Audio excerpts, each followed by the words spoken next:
Hello friend मोर चेनेলত आपनालोকক स्वागतम जनाइछु। आज मैं बनाब लैछु केक घरते बनवा सिम्पल केक। आहकसुन की लैछु आमी एबार चाइ लওঁ।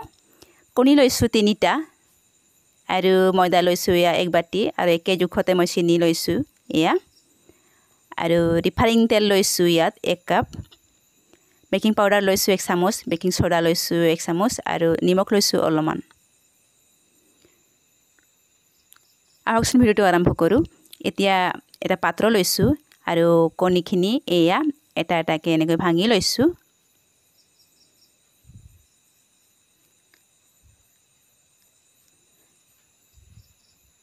आपनालोके मिक्सितो एखिनि करियो पारे किन्तु मैं मिक्सि व्यवहार करा नाइ बा काटा चामचेरेও एखिनि करियो पारे मिक्स करियो पारे। याते चीनी दिछु आरो एतिया ভাল ধৰণে মই এখিনি মিলাই লম। এনেকৈ चीनी আৰু কণীখিনি ভাল ধৰণে মিক্স হৈ যায়।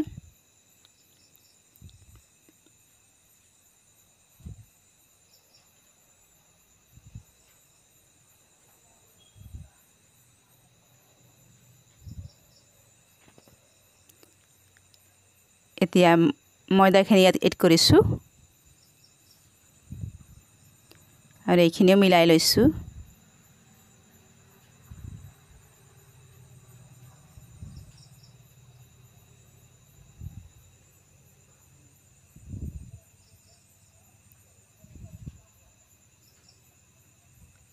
বেকিং পাউডাৰ দিছো বেকিং সোডা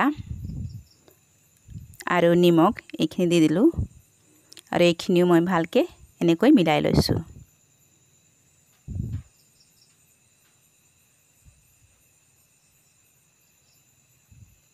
এতিয়া ইয়াতে ৰিফাইনিং তেলখিনি এড কৰিছো আৰু এইখিনি 5 মিনিট মই এইখিনি মিলাই লম।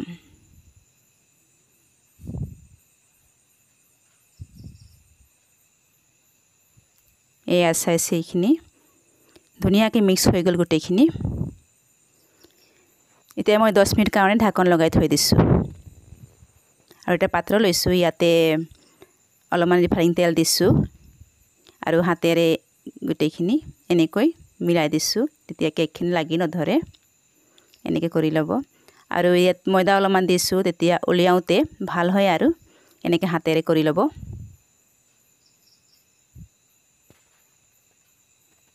এতিয়া গোটেই মিশ্ৰণখিনি মই ইয়াত ঢালি দিম। এয়া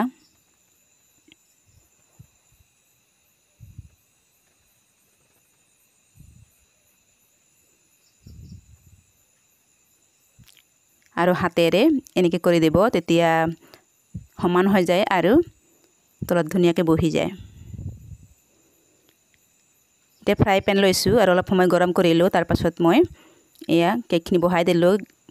গেছটো একেবাৰে ল' ফ্লেমত ৰাখিছো। এয়া চাইছে 40 মিনিট হৈ গ'ল কেক আৰু মই এতিয়া চেক কৰিছো। এয়া চাইছে লাগি ধৰা নাই কেকটো প্ৰায় হৈ আহিলে। যদি আপোনালোকে মোৰ ভিডিওটো চাই ভাল পালে লাইক কমেন্ট আৰু সাবস্ক্ৰাইব কৰিব নাপাহৰিব। ধন্যবাদ।